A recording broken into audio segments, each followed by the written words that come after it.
Selamat pagi dok dan teman-teman, perkenalkan kami dari SKD B6 Angkatan 2018.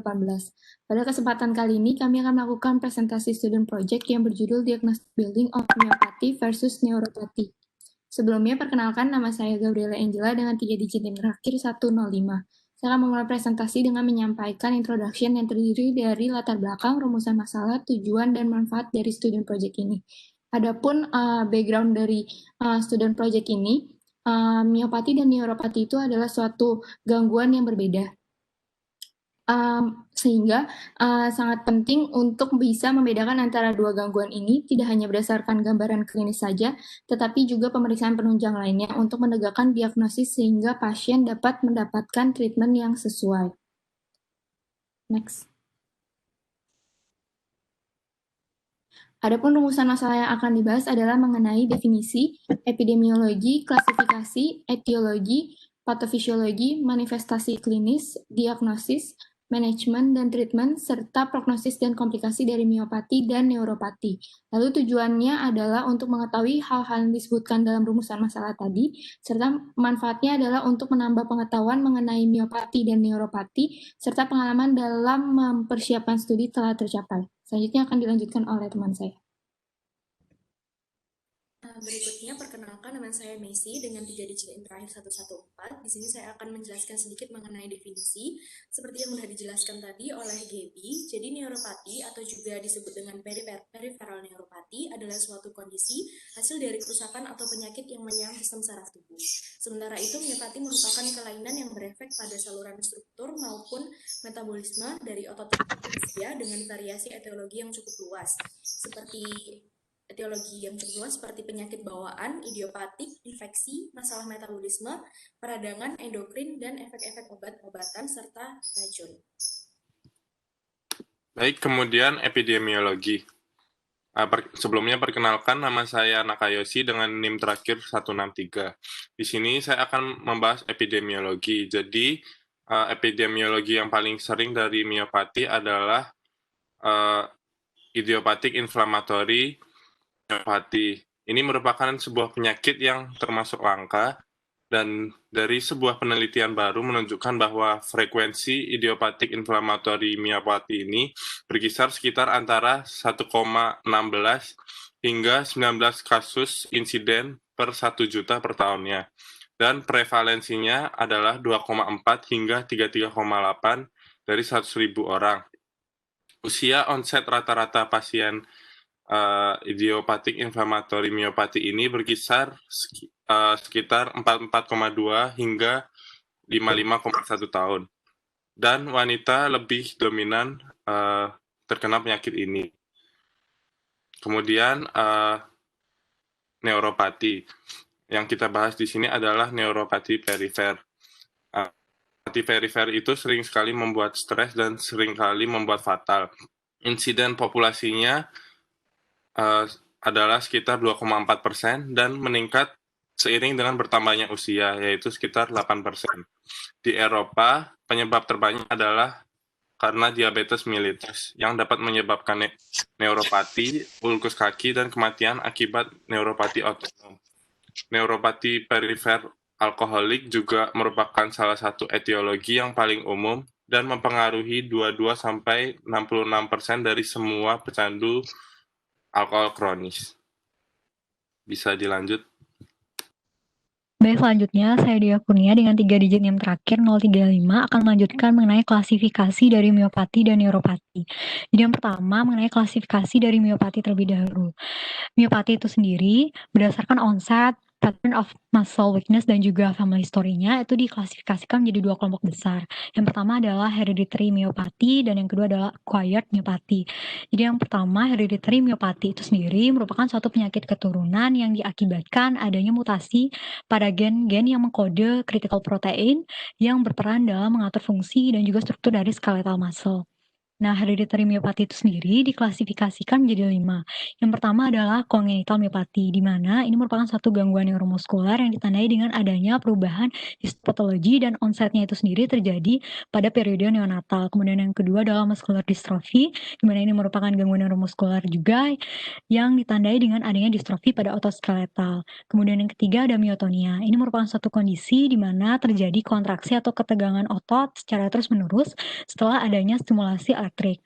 Kemudian yang keempat ada primary metabolic myopathy, di mana ini merupakan suatu myopathy yang disebabkan karena adanya disfungsi dari proses metabolisme seperti metabolisme oksidatif dan juga metabolisme lipid. Kemudian selanjutnya adalah mitokondrial myopathy, di mana ini merupakan suatu kondisi disfungsi dari respiratory chain pada mitokondria menyebabkan terjadinya kelemahan pada otot skeletal. Kemudian selanjutnya adalah acquired myopathy. Nah, acquired myopathy ini sendiri diklasifikasikan menjadi 5. Yang pertama adalah infectious myopathy, di mana infectious myopathy disebabkan oleh adanya infeksi virus. Kemudian yang kedua adalah inflammatory myopathy, di mana myopathy ini sendiri berkaitan dengan adanya inflamasi kronis pada otot skeletal, diikuti dengan adanya kelemahan otot. Kemudian yang ketiga adalah endocrine myopathy. Myopathy ini biasanya terjadi pada pasien-pasien yang mengalami status endokrin yang abnormal, seperti contohnya pasien diabetes mellitus, hipertiroid maupun hipotiroid. Kemudian yang keempat ada metabolic myopathy. Nah, metabolic myopathy ini atau produksi energi seperti lipid, kemudian glikogen, metabolisme oksidatif yang menyebabkan terjadinya kelemahan otot skeletal. Kemudian yang terakhir atau kelima ada drug induced and toxic myopathy. Myopathy ini sendiri disebabkan karena mengonsumsi obat-obatan dan juga zat-zat tertentu seperti contohnya glukokortikoid. Next.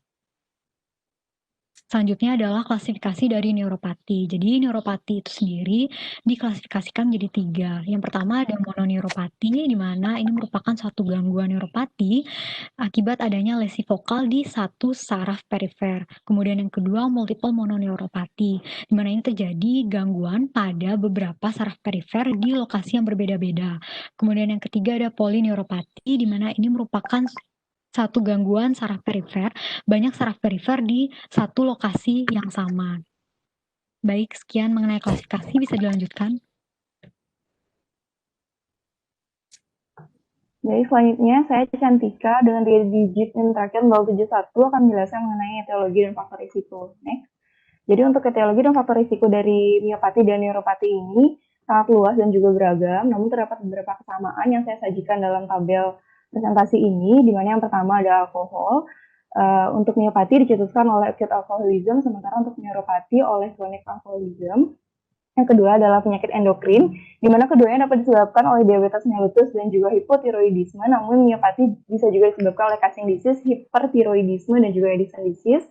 Yang ketiga adalah infeksi, di mana keduanya bisa disebabkan oleh Lyme disease dan juga HIV, namun miopati bisa juga disebabkan oleh trichinosis, influenza, kisah Staphylococcus aureus, cysticercosis, toxoplasmosis, dan juga virus Coxsackie A dan B, sementara neuropati bisa pula disebabkan oleh virus Epstein-Barr, hepatitis B dan C, leprosi, dan juga difteri. Yang keempat adalah obat dan juga toksin, di mana miopati bisa disebabkan oleh steroid, lovastatin, dan lain sebagainya, sementara untuk neuropati bisa disebabkan oleh antibiotik, obat-obatan untuk kardiovaskular, dan lain-lain. Next. Yang kelima, etiologinya bisa juga berasal dari penyakit imun, di mana keduanya dapat disebabkan oleh lupus dan juga rheumatoid arthritis, namun miopati bisa juga disebabkan oleh sarkoidosis, polymyositis, dermatomyositis, polyarthritis nodosa, sementara neopati bisa disebabkan oleh Sjogren's syndrome. Yang keenam, bisa juga disebabkan oleh penyakit bawaan, di mana miopati bisa disebabkan oleh muscular dystrophies, sementara untuk neuropati bisa disebabkan oleh Charcot-Marie-Tooth disease dan familial amyloidosis. Yang terakhir, untuk miopati sendiri bisa disebabkan oleh Cohen syndrome dan disebabkan oleh kelumpuhan tirotoxis periodik, sementara neuropati bisa disebabkan oleh radang, trauma, tumor, kekurangan nutrisi, multiple myeloma, GBS, dan juga monoclonal gammopathy of undetermined significance. Nah, mungkin terdapat banyak sekali kesamaan dari etiologi dan risk faktor dari kedua penyakit ini, namun pastinya ada patofisiologi yang berbeda yang akan dijelaskan lebih lanjut. Sekian dari saya. Baik, perkenalkan nama saya Bayu, NIM 067, akan menjelaskan mengenai patofisiologi. Jadi, untuk patofisiologi dari miopati itu Dia itu penyebabnya itu banyak, jadi mekanismenya itu berbeda-beda. Tetapi apapun yang men-trigger terjadinya muscle fibers damage, electrolyte level imbalance, dan juga thyroid disease yang mengefek muscle function tersebut akan menyebabkan terjadinya miopati.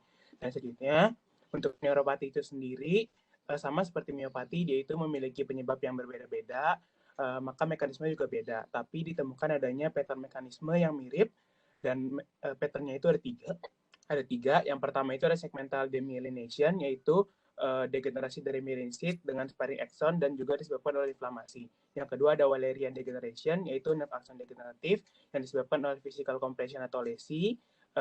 Lalu dia menyerang di distal axon dan juga dikarenakan oleh lack of nutrisi. Yang ketiga ada axonal degeneration, yaitu hilangnya integritas proses aksonal yang diikuti injury dan berakibat pada akson serta myelin-sheath pada sekunderinya.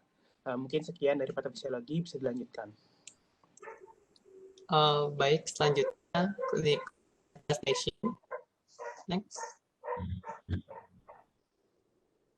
Baik, di sini saya Hipotyogi Pranata dengan 3 digit terakhir 134. Sini saya akan menjelaskan mengenai perbedaan gejala klinis miopati dan neuropati, di mana miopati di sini merupakan disfungsi yang umumnya terjadi pada bagian motorik tanpa melibatkan bagian sensorik.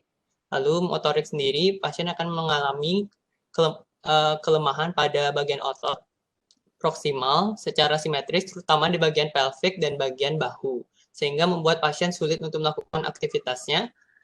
Adapun juga gejala lain yang dapat ditemukan seperti kelemahan. Lalu untuk neuropati di sini merupakan disfungsi atau gangguan terhadap bagian sensorik, motorik, dan otonomik dalam tubuh, di mana bagian sensorik, gangguan pada sensorik sendiri umumnya terjadi lebih dulu, di mana akan terjadi dari bagian distal menuju ke proksimal. Dengan adanya pasien dapat merasakan adanya kesemutan dan rasa terbakar. Lalu ada gejala motorik di mana pasien akan merasakan kelemahan pada ototnya dan bahkan sampai atrofi.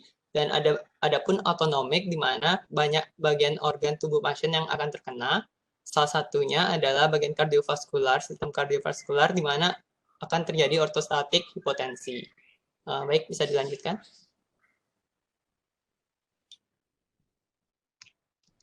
Baiklah, untuk diagnosis yang akan melanjutkannya, perkenalkan nama saya Oliver dengan 2 digit NIM terakhir 255. Sini saya akan menjelaskan mengenai diagnosis untuk miopati dan neuropati. Untuk pertama sekali untuk miopati, untuk tes lab yang akan dilakukan adalah blood creatine kinase, lactate dehydrogenase, dan liver function enzyme. Untuk physical examination, akan diamati distribusi simetris dari kelompok otot proksimal, dan sensasi dan refleks tendon seharusnya masih normal pada miopati. Seterusnya untuk neuropati, lab test yang akan dilakukan adalah complete blood count, erythrocyte sedimentation rate, comprehensive metabolic panel, serum protein immunofixation, thyroid function test, dan vitamin B12. Untuk physical examination yang dilakukan adalah peripheral neuropathy testing dan autonomic neuropathy testing. Seterusnya akan dilanjutkan oleh teman saya. Perkenalkan, nama saya Kamiliki Siasmaja dengan 3 digit yang terakhir 204. Saya akan melanjutkan pembahasan tentang diagnosis. Selanjutnya ada biopsi, masuk biopsi untuk menentukan miopati inflamasi atau non-inflamasi. Jika inflamasi, maka akan ada irregular necrotic fibers. Nerve biopsi digunakan untuk menentukan vasculitic neuropathy. Yang terakhir adalah electromyography atau EMG, yang digunakan untuk menentukan kerusakan saraf dan konduksi saraf. Hasil dari pemeriksaan untuk miopati adalah small motor unit, dan untuk neuropati adalah fibrilasi dan fasikulasi. Dan untuk hasil konduksi adalah normal untuk miopati dan lambat untuk neuropati. Baik, perkenalkan nama saya Heri dengan 3 digit mutasi 166. Selanjutnya, next. Baik, jadi manajemen untuk neuropati itu ada beberapa cara, yaitu dengan penggunaan obat-obatan seperti antidepresan, anti-seizure, dan topical dan creams. Juga bisa digunakan dengan cara terapi fisik seperti pijatan dan occupational terapi, yaitu untuk mempertahankan atau memperbaiki cara kerja otot dan lain sebagainya. Bisa dengan surgery, pembedahan, mechanical aids, yaitu dengan menggunakan alat bantu seperti kursi roda dan tongkat jalan, dan proper nutrition, gizi yang baik, dan mengadopsi gaya hidup yang sehat. Kemudian pengobatan yang lain bisa menggunakan transcutaneous electrical nerve stimulation, yaitu TENS, immune suppressing or immune modulating treatments, dan complementary treatments. Untuk manajemen miopati belum ada manajemen yang adekuat. Jadi biasanya jika menggunakan obat-obatan kita menggunakan seperti NSAID, antiinflamasi, dan imunosupresan. Tapi untuk miopati kita lebih sering untuk mendukung terapi, menggunakan terapi-terapi untuk mencegah atau memperlambat proses kerusakan. Dengan cara strength terapi untuk meningkatkan kekuatan, supportive care untuk membantu pasien. Kemudian untuk symptomatic treatment untuk mengobati treatment yang ada jika mengganggu pasien. Dan kemudian dengan psychological support, bisa melalui keluarga atau melalui support yang lainnya. Baik, terima kasih. Perkenalkan, nama saya Brian Aldrich, NIM 3 digit terakhir 121. Sekarang saya akan menjelaskan prognosis dari miopati dan neuropati. Untuk miopati sendiri, prognosisnya itu biasanya bergantung antara etiologi ataupun keparahan dari penyakitnya, karena ada berbagai etiologi yang bisa menyebabkannya. Sebagai contoh, ada orang-orang yang bisa hidup dengan normal tanpa kecacatan, sementara ada juga individu yang bisa progresif penyakitnya sampai bisa membuat cacat ataupun fatal. Contoh-contoh yang bisa progres sampai cacat dan ada dampak pada kualitas hidupnya adalah seperti inflamatori atau congenital miopati. Tapi secara umum, yang kalau etiologinya acquired miopati, biasanya prognosisnya bagus kalau penyebabnya bisa dirawat. Soalnya seperti ada penyebab yang disebabkan racun atau toksin, tapi tetap bergantung juga pada keparahannya juga. Sementara untuk neuropati sendiri, prognosisnya umumnya lebih buruk kalau disebabkan oleh Wallerian atau axonal degenerasi karena lebih sulit untuk menyembuhkan sarafnya. Tetapi kalau disebabkan oleh segmental demyelination, biasanya prognosisnya lebih bagus karena penyembuhannya bisa berlangsung lebih cepat. Next. Untuk komplikasi dari miopati dan neuropati, sama seperti prognosisnya yang bisa bermacam-macam, komplikasi dari miopati dan neuropati juga bermacam-macam, tergantung dari etiologi dan progresinya juga. Tetapi beberapa komplikasi yang bisa terjadi ada kardiomiopati. Kalau untuk kardiomiopati, recurrent infection, sepsis, respiratory failure, rhabdomyolysis, heart arrhythmia, hypertension, dan lebih banyak lagi. Sementara untuk komplikasi dari neuropati, biasanya bisa rasa sakit, sensasinya berubah, atrofi otot, atau lebih lemah. Ada juga komplikasi yang banyak dikenal orang adalah kalau dari diabetic peripheral neuropati yang bisa menyebabkan foot ulcer yang kalau progres bisa sampai gangrenous digit sampai bisa berakhir dengan amputasi. Baik, yang terakhir, simpulan dari SGD kami sebelumnya perkenalkan nama saya KJ Kesianaviani Wijaya dengan NIM 044, di mana miopati merupakan sebuah penyakit otot yang tidak berkaitan dengan penyakit atau gangguan persyarafan atau neuromuscular junction, di mana dibagi menjadi hereditary dan acquired myopathis. Neuropati sering dikenal dengan neuropati perifer, merupakan suatu kondisi di mana terjadi ketika peripheral nervous system terjadi kerusakan, dibagi menjadi mononeuropati, multiple mononeuropati, dan polineuropati. Kedua penyakit ini memiliki etiologi dan faktor risiko yang mirip dengan patofisiologinya masing-masing. Secara umum, miopati hanya melibatkan gangguan motorik tanpa komplain sensorik, sehingga biasanya pasien mengalami kesulitan dalam melakukan aktivitas tertentu yang melibatkan otot yang lemah. Neuropati memiliki mekanisme yang berbeda tergantung dari underlying disease-nya, yang dapat mempengaruhi manifestasi klinisnya, di mana lebih sering terjadi pada lower body yang melibatkan disfungsi kontrol sensorik, motorik, dan otonom tubuh kita. Untuk mendiagnosis, dapat dilakukan anamnesis terlebih dahulu, kemudian dapat juga dilakukan laboratory test, physical examination, biopsi, dan nerve function test, seperti yang sudah dijelaskan tadi. Kemudian tata laksananya perlu dilakukan dengan cara mengidentifikasi underlying disease, di mana pada miopati, pendekatan multidisiplin dinilai efektif, di mana penyebab utama dari miopati terobati sehingga prognosisnya akan baik. Komplikasinya sangat dipengaruhi dari perkembangan penyakit dan etiologinya, seperti penyakit yang dapat terjadi seperti kardiomiopati, respiratory failure, hingga kematian. Pada kasus neuropati, mudah diterapi dan kadang sembuh dengan cara mengontrol dan mengelola gejala serta mencegah kerusakan saraf lebih lanjut. Sehingga dapat mempercepat proses penyembuhan. Salah satu komplikasi yang perlu diingat adalah dari penyakit diabetik peripheral neuropati yang akan terjadi ulkus kaki yang dapat menjadi gangret dan berakhir pada amputasi. Sekian dari SGD kami, terima kasih telah menyaksikan.